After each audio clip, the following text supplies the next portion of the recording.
माझं नाव विठ्ठल नेवरे. मी 5th online बॅचचा student आहे sir. पण मग प्रॉब्लेम असं झाला माझ्यासोबत की मी खूपच इंट्रोवर्ट होतो सर. मी बॅच झाल्यावर सरांना म्हणजे माझी इच्छाच होत नव्हती. मी जातच नव्हतो पुढे, क्लासला मी जात नव्हतो, येत नव्हतो काय विकली टॉकला.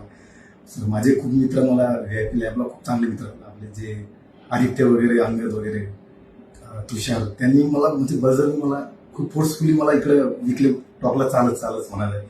मी एक दिवस आलोच आणि बघितलं सर जेन्युन डाऊटच ते सरांनी घेतले. एकदम मी खूपच इम्प्रेस झालो. मग मी विकली टॉकला रेग्युलर येत असतो. मग इतका फायदा झाला सर मला त्याबद्दल की माझा रिझल्टच येऊन गेला सर एकदम. आणि मी सोडून देणार होतो कारण की असं व्हायचं की माझ्यासोबत मला असं वाटायचं मी इतका अभ्यास करून माझं प्री म्हणजे का होईना माझं प्रीमिंग मेन्सच होत नव्हतं.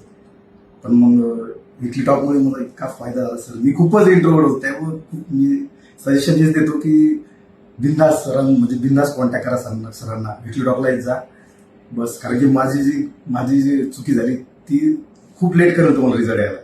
तसं लेट व्हायला नको त्यामुळे सर हेच सांगतो की या सरांना भेटा, लाजू नका, इंट्रोवर्ट राहू नका. बस सर एवढंच.